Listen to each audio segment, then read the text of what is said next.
कार्यक्रम के पुण्यार्जक हैं एडवोकेट श्री वीरेंद्र कुमार, श्रीमती कुसुमबाई जी, राजकुमारी पुष्पा जी, मंजू, सीमा, समस्त कठरिया परिवार, कुरवाई, विदिशा, मध्य प्रदेश। श्रीमती सीमा विक्रम जैन, पुत्र पुत्री आयुष, आयुषी, ओसवाल बूलन, तिलक नगर, इंदौर, मध्य प्रदेश। श्रीमती सुमन विनोद जैन, श्रीमती नेहा गौरव जी, श्रीमती ईशु सौरभ जैन, अनवी प्रियाल, अयांश अरहता जैन, समस्त परिवार, कृष्णा नगर, दिल्ली।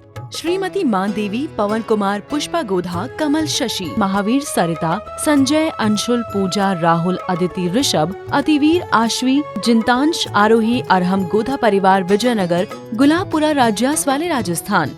बोलिए देवादिदेव श्री आदिनाथ भगवान की, भगवान महावीर स्वामी की, अहिंसा परमो धर्म की, परम पूज्य आचार्य गुरुवर श्री विद्यासागर जी महाराज की, परम पूज्य आचार्य श्री समय सागर जी महाराज की, परम पूज्य सुंदर सागर जी महाराज। तीर्थंकरों के जन्म कल्याणक के साथ जन्म मरण नहीं, जन्म कल्याणक। कितने कल्याणक हुए? तेरे 5 हुए कल्याणक, मेरा एक कल्याणक कर दो। ये किसने गाया? रविंद्र जैन ने गाया था। आज प्रभु का जन्म हुआ। सारी अयोध्या नगरी हर्षोल्लास के साथ, आनंद के साथ, घर घर मंगलाचरण हो रहा है। अभी आप लोगों ने बच्चों का मंगलाचरण देखा, सुना। मुझे वही क्षण याद आ रहा था कि कभी अयोध्या नगरी में तीर्थंकर भगवंतों का जन्म हुआ था, तो सौधर्मिंद्र अपनी सेना के साथ, अपने साथियों के साथ भगवान का जन्म कल्याणक भी मना रहा था। और आज की प्रातः बेला में आप सभी लोगों ने आगवानी करके जन्म कल्याणक मना ही लिया। यह गांव का बड़ा पुण्य रहा।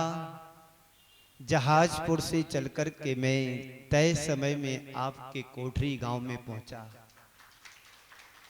बंधुओं, भगवान आदिनाथ जिन्हें ऋषभ देव भी हम बड़े आदर्श के साथ कहते हैं, आज भगवान आदिनाथ के जन्म कल्याणक के पावन अवसर पर को सार संक्षेप में आपसे मैं चर्चा करूंगा, क्योंकि समय 40 मिनट में, तय समय में मुझे पूरी बात आपके समक्ष रखना है।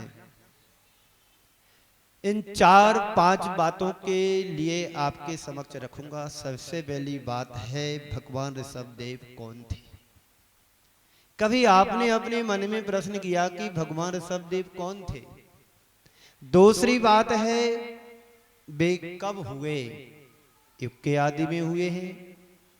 तीसरी बात है, उनका क्या अवदान रहा हम सब लोगों के लिए। और चौथी बात है, जो महत्वपूर्ण है, हमें क्या करना चाहिए। 4 बातें हैं। ऋषभ देव कौन थे, पहली बात। दूसरी बात, वे कब हुए। और तीसरी बात, उनका क्या अवदान रहा हम सबके जीवन के लिए।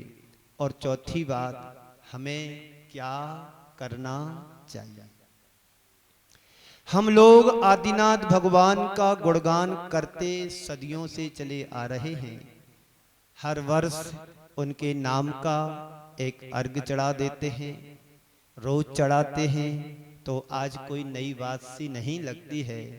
लेकिन हमारी जैन समाज में प्रायः आदिनाथ भगवान की जयंती बहुत कम लोग मनाने लगे हैं। पहले तो जयंती नाम की कोई चीज ही नहीं थी हमारी समाज में। कब जन्म हुआ और कब उनके कल्याणक हो गए, किसी को पता नहीं लगता था।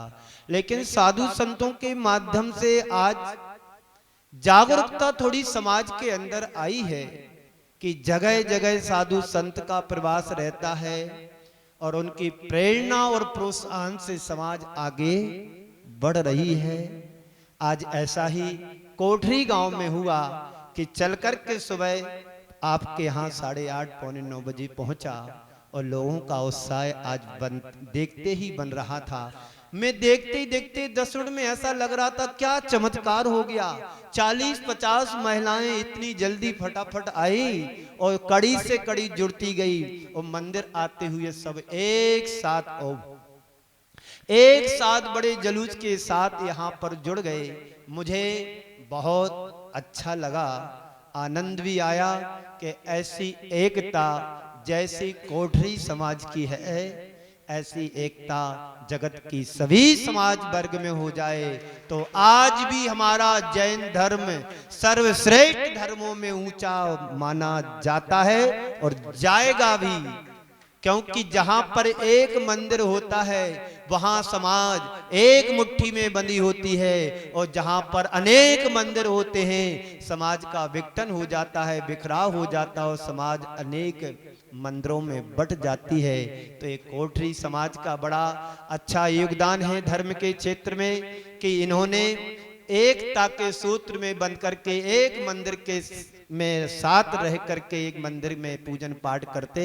इस समाज का एक बहुत बड़ा अच्छा मैसेज समाज में जाता है कि समाज में यदि जनसंख्या बढ़े तो बढ़े, लेकिन मंदिर और मूर्ति नहीं बढ़ना चाहिए, क्योंकि समाज बट जाती है और हम चाहते हैं बांटना नहीं है, एकता के सूत्र में बंद करके भगवान महावीर और ऋषभदेव के संदेशों को हमें पूरे जन जन तक पहुंचाने का हमें अवदान देना चाहिए, योगदान देना चाहिए। आज हमारी समाज बिखर रही है, आज हमारी समाज पिछड़ रही है, अपनी अपनी राजनीति में, अपने अपने तनाव में मंदिर मूर्ति बढ़ाते चले जा रहे हैं, अपनी प्रशस्ति लिखते चले जा रहे हैं, पर समाज का कोई अता पता नहीं है। भगवान ऋषभदेव ने हम सबके लिए 60 कर्मों का उपदेश दिया, 80 मसी कृषि बारिश विद्या शिल्प। आज हमारे कर्तव्यों को पालन कराने वाले ऋषभदेव भगवान हुए। जब कल्प वृक्षों का अभाव होने लगा, कर्म भूमि आ गई, भोग भूमि का अवसान होने लगा, तो ऋषभदेव ने यही उपदेश दिया था उन क्षणों उन्हें वहां की जनता के लिए, घबराओ नहीं, जिन चीजों से तुम्हारी आवश्यकताओं की पूर्ति हुआ करती थी अब तुम्हें उनसे कोई आपको आवश्यकताओं की पूर्ति नहीं हो पाएगी। अब कर्म भूमि का प्रादुर्भाव हो रहा है और भोग भूमि का समापन हो रहा है, घबराने की कोई बात नहीं।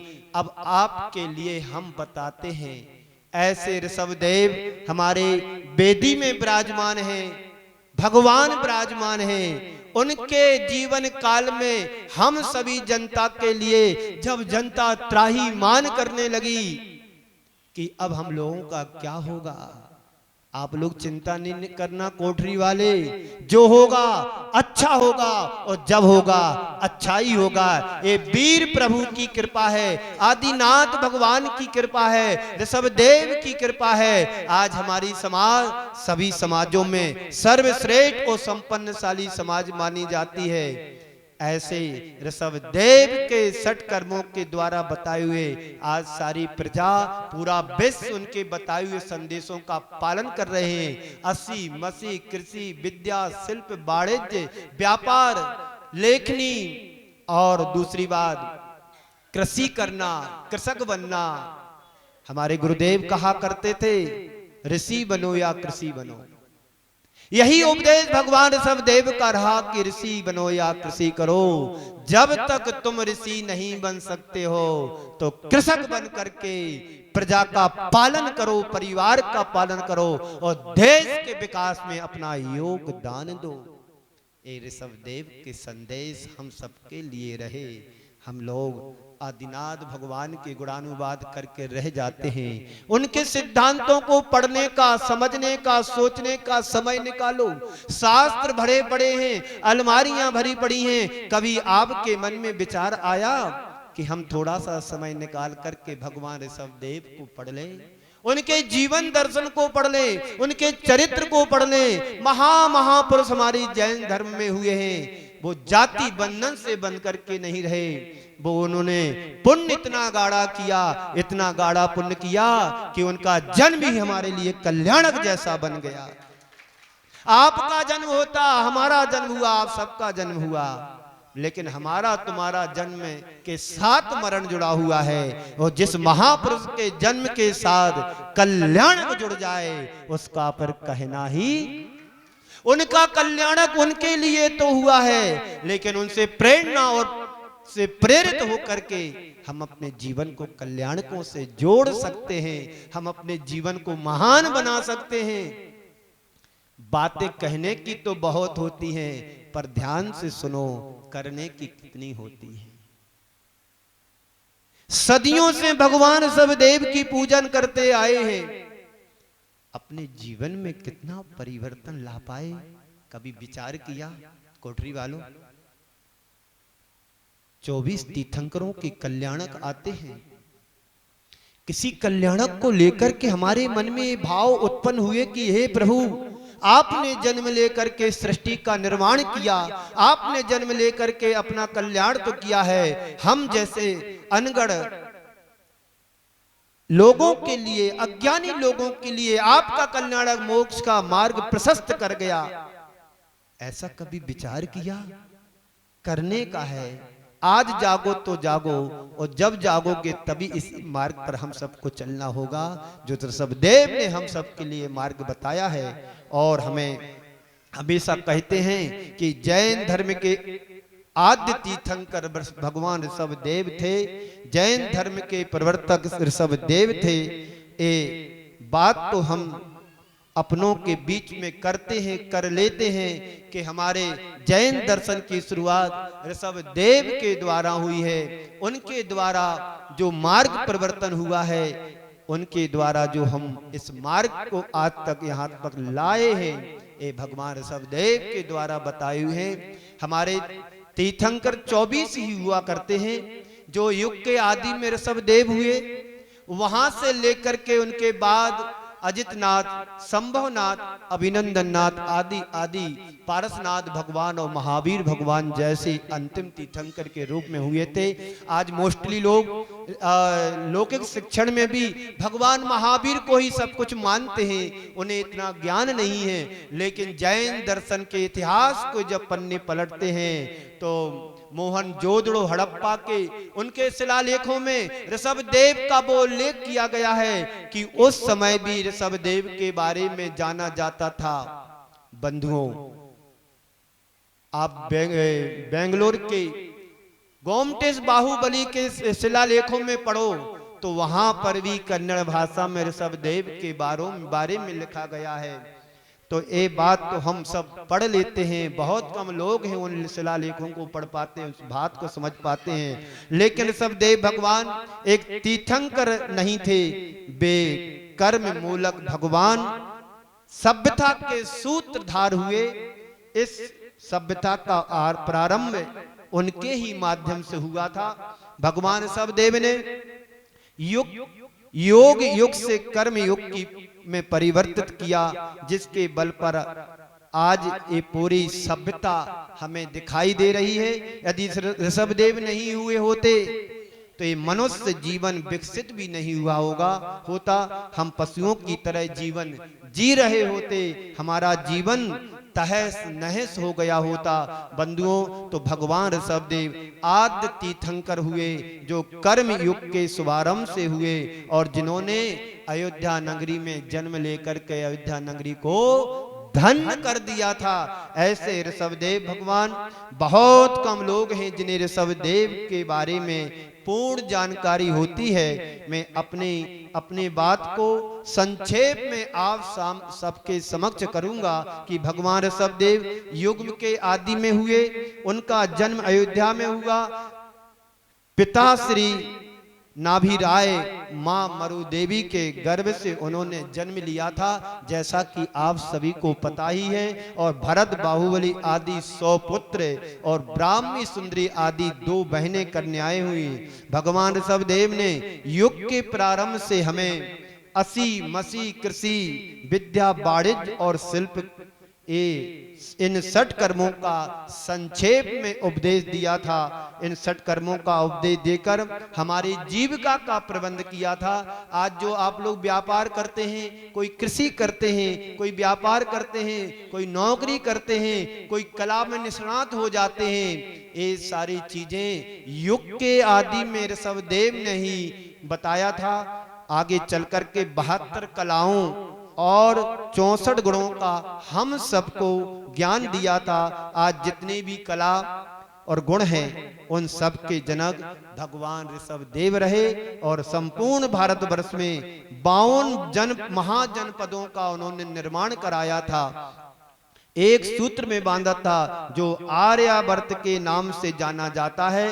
83 लाख वर्ष बीत जाने के बाद नीलांजना नाम की एक नृत्यिका को देख करके, मृतक नृत्यिका को देख करके उन्हें वैराग्य उत्पन्न हुआ था और उन्होंने दीक्षा लेकर के तपस्या भी की। 1000 वर्ष के लंबे अंतराल के बाद कठिन तपस्या की और तपस्या के फलस्वरूप केवल ज्ञान की उपलब्धि भी उन्हें हुई।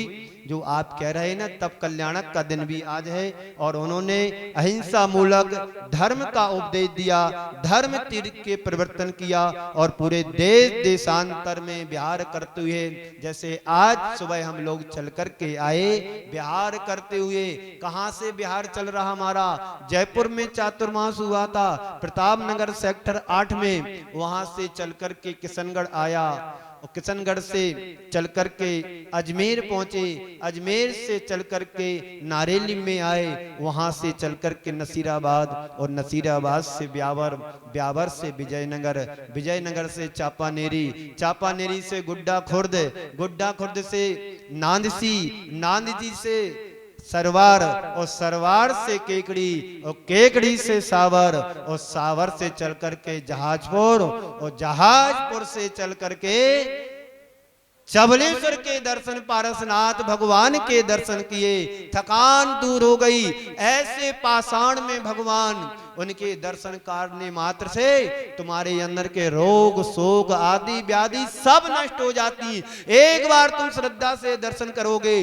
जब मैं चबलेश्वर पहुंचा, मैं आपको अपनी बीती बात बता रहा हूं, जब मैं चबलेश्वर गया और भगवान के दर्शन किए, भगवान से मैंने यही एक ही प्रार्थना की, भगवान मेरा शरीर स्वस्थ रहेगा तो इस धर्म मार्ग का परिवर्तन कर पाऊंगा, अपने जीवन को आगे बढ़ा पाऊंगा। और दर्शन किया, थोड़ा थोड़ा हमारे अंदर परिवर्तन आया और मुझे लग रहा है कि भगवान का आशीर्वाद पूरा मिल रहा है। आप एक बार सच्ची श्रद्धा से पर्वत पर जाकर के वीरान जंगल में पारसनाथ भगवान आए थे। 21 दिन तक उनका समोषण रहा। किसने देखा मुझे नहीं पता, लेकिन श्रद्धा की आंखों से देखोगे तो आज भी तुम्हें भगवान महावीर पार्श्वनाथ का समोषण दिखाई देता। आज भी श्रद्धा और समर्पण की आंखों से देखोगे ऋषभदेव का जन्म कल्याणक दिखेगा।